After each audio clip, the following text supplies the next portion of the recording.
ไม่ไหวแล้วค่ะหิวจนตาลายเลยกลิ่นขนมปังหอมๆแฮมรมควันชีสเยิ้มๆมาเจ้าก้อนแซนด์วิชความสุขขอคำใหญ่ๆเลยนะคะอ่า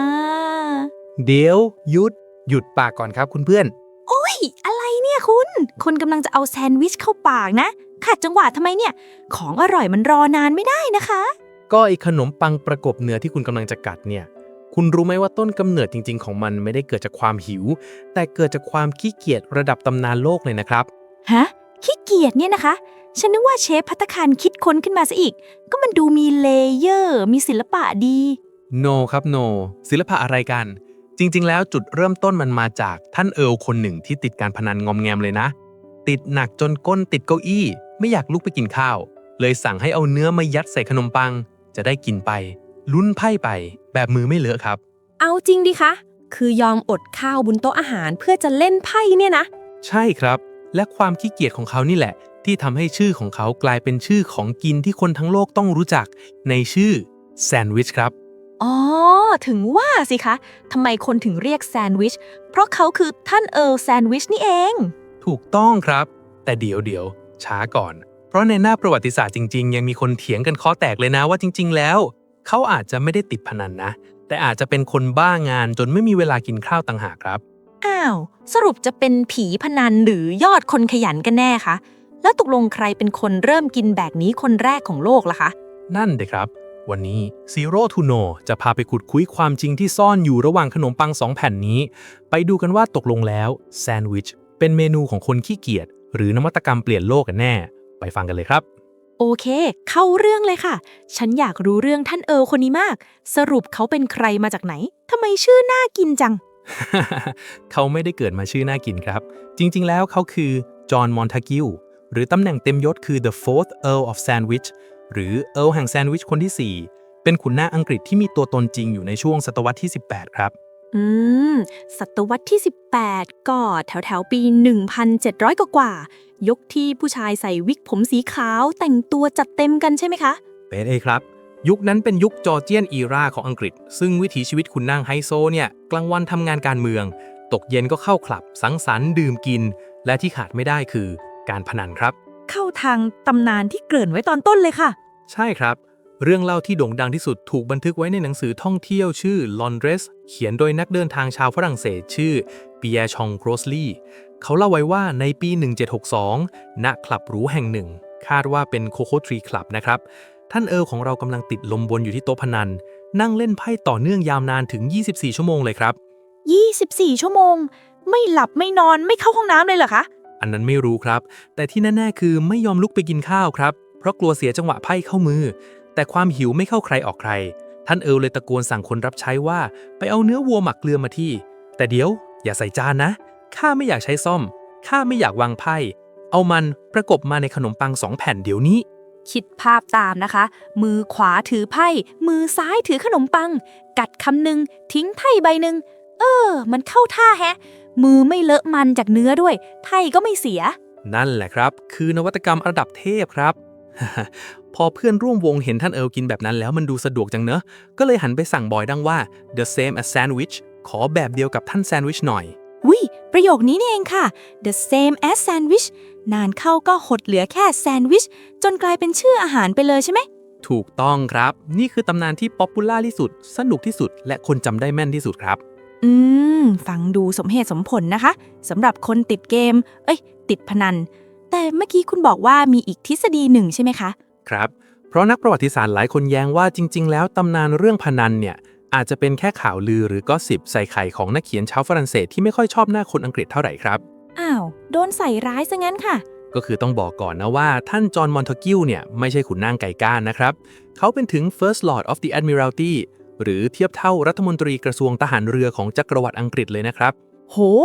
ตำแหน่งใหญ่โตมาก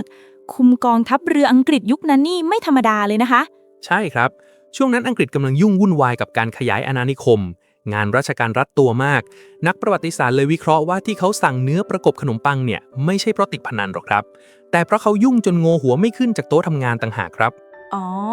เหมือนพนักงานออฟฟิศยุคนี้ที่นั่งกินข้าวหน้าคอมเลย เพราะปั่นงานไม่ทัน ถูกต้องครับ การใช้ขนมปังประกบเนื้อทำให้เขาสามารถมือหนึ่งถือเอกสารราชการทหารเรือ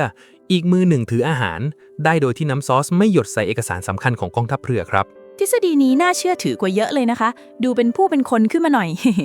แต่ไม่ว่าจะเป็นโต๊ะพนันหรือโต๊ะทำงาน สิ่งที่เหมือนกันคือความสะดวกสินะคะ ใช่ครับ คีย์เวิร์ดของแซนด์วิชคือ convenience และ portability พกพาได้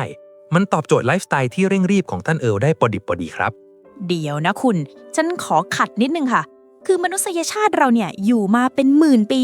ไม่เคยมีใครคิดเอาเนื้อยัดใส่ขนมปังมาก่อนท่านเอิร์ลคนนี้เลยเหรอคะ มันดูเป็นเบสิกไอเดียมากเลยนะ คำถามดีมากครับ ความจริงคือท่านเอิร์ลเนี่ยไม่ได้เป็นคนคิดค้นเมนูนี้เป็นคนแรกของโลกครับ นั่นไงว่าแล้วเชียวค่ะ วัฒนธรรมการกินแป้งห่อเนื้อหรือแป้งประกบเนื้อมีมานานมากครับ ย้อนกลับไปได้ถึงศตวรรษที่ 1 ก่อนคริสตกาลเลยครับ โห นานขนาดนั้นเลย ใครเป็นคนเริ่มคะ มีบันทึกเกี่ยวกับปราชญ์ยาวยิวชื่อฮิลเลลดีเอลเดอร์ครับท่านได้ทำสิ่งที่เรียกว่าฮิลเลลแซนด์วิชโดยท่านเอาเนื้อแกะย่างหรือพัสคาลแลมกับสมุนไพรรสขมที่เรียกว่ามัตซ่ามาวางประกบด้วยขนมปังไร้เชื้อที่เรียกว่ามัตซ่าในช่วงเทศกาลปัสกาครับ นี่ไง ต้นฉบับตัวจริงเสียงจริงค่ะ หรือถ้าขยับมาในยุคมาดักกลางของยุโรปก็คือ medieval Europe เขาก็มีธรรมเนียมการใช้ขนมปังแผ่นหนาๆแข็งๆที่เรียกว่า trenchers เอามาใช้รองแทนจานครับ ใช้ขนมปังแทนจานเนี่ยนะคะ ใช่ครับ เขาจะเอาเนื้อสัตว์ที่ปรุงสุกแล้ววางบนขนมปังนี้ เพื่อให้ขนมปังดูดซับน้ำซอสและไขมัน พอกินเนื้อหมด คนรวยอาจจะทิ้งขนมปังชุ่มซอสนั้นให้คนรับใช้หรือสุนัขกิน แต่ถ้าหิวมากๆก็กินขนมปังจานนั้นเข้าไปด้วยเลยครับ ก็คือแซนด์วิชแบบเปิดหน้าเวอร์ชั่นดึกดำบรรพ์สินะคะ ประมาณนั้นครับ นอกจากนี้ทางฝั่งตุรกีหรือกรีกก็มีพวกแป้งพิตาหรือ flatbread ห่อเนื้อกินกันมานานแล้วครับ สรุปคือท่านเอิร์ลแค่ไปรีแบรนด์มันใหม่ จะพูดอย่างนั้นก็ได้ครับ คือท่านเอิร์ลจอห์นมอนตากิลเนี่ยเขาเป็นเหมือนอินฟลูเอนเซอร์ระดับท็อปของยุคนั้นเลยนะพอคุณนางระดับสูงทำมันก็เลยกลายเป็นเทรนด์ที่พวกผู้ดีอังกฤษทำตามกัน จากเดิมที่เป็นแค่อาหารบ้านๆหรืออาหารคนทำงาน ก็กลายเป็น fashionable late night meal ในคลับหรูแล้วชื่อแซนด์วิชก็เลยติดปากคนทั่วโลกตั้งแต่นั้นมาครับ พลังของอินฟลูเอนเซอร์นี่น่ากลัวจริงๆนะคะ แล้วนอกจากชื่ออาหารแล้วท่านเอิร์ลคนนี้ยังฝากชื่อไว้ที่อื่นอีกไหมคะ มีครับยิ่งใหญ่ระดับโลกเลยด้วยนะจำที่ผมบอกได้ไหมว่าเขาเป็นรัฐมนตรีกระทรวงทหารเรือ จำได้ค่ะ ที่บอกว่าบ้างาน เขาเป็นคนสนับสนุนงบประมาณให้นักเดินเรือชื่อดังอย่างกัปตันเจมส์คุกออกสำรวจโลกครับและเมื่อกัปตันคุกไปเจอหมู่เกาะกลางมหาสมุทรแปซิฟิกที่สวยงามมากๆเขาเลยตั้งชื่อเกาะเหล่านั้นเพื่อเป็นเกียรติของเจ้านายว่า Sandwich Islands ครับ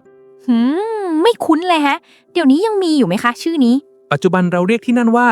ฮาวายครับ จริงดิคะฮาวายเคยชื่อหมู่เกาะแซนด์วิชเนี่ยนะ ใช่ครับลองคิดดูนะถ้าคนฮาวายไม่เปลี่ยนชื่อกลับมาใช้ชื่อท้องถิ่นป่านนี้เราคงพูดว่าไปเที่ยวทะเลที่เกาะแซนด์วิชกันเถอะ สรุปแล้วแซนด์วิชเกิดจากความต้องการความสะดวกไม่ว่าจะเป็นการเล่นไพ่หรือการทำงานแต่มันสะท้อนให้เห็นเลยนะครับว่ามนุษย์เราเนี่ยสรรหาวิธีการกินที่ง่ายและอร่อยที่สุดมาตลอดทุกยุคทุกสมัยครับ จริงด้วยค่ะ สรุปแล้วแซนด์วิชเกิดจากความต้องการความสะดวก ไม่ว่าจะเพื่อการเล่นไพ่หรือการทำงาน แต่มันสะท้อนให้เห็นเลยนะคะว่า มนุษย์เราเนี่ยสรรหาวิธีการกินที่ง่ายและอร่อยที่สุดมาตลอดทุกยุคทุกสมัยค่ะ ใช่ครับและถึงแม้จอห์นมันทากิลจะไม่ได้เป็นคนแรกที่เอาเนื้อใส่ขนมปังแต่เขาก็เป็นคนที่ทำให้โลกนิยามคำว่าแซนด์วิชขึ้นมาจนเป็นสัญลักษณ์ของความสะดวกรวดเร็วที่คนทั่วโลกขาดไม่ได้ครับ ฟังจบแล้วหิวเลยอะค่ะ งั้นขอกินแบบท่านเอิร์ลหน่อยนะคะ จะได้ดูเป็นผู้ดีอังกฤษบ้างอร่อย ระวังเศษขนมปังรวนแต่โต๊ะทำงานนะครับเดี๋ยวจะเป็นประวัติศาสตร์ซ้ำรอย ถ้าคุณชอบเรื่องราวสนุกๆ ได้สาระเปิดมุมมองใหม่แบบนี้ค่ะ อย่าลืมกดไลค์กดแชร์และกดติดตาม Zero to Know ไว้เลยนะครับ แล้วเจอกันใหม่ตอนหน้ากับเรื่องเล่าที่สนุกกว่าที่คิดค่ะ Zero to Know สนุกทุกคลิปบ๊ายบาย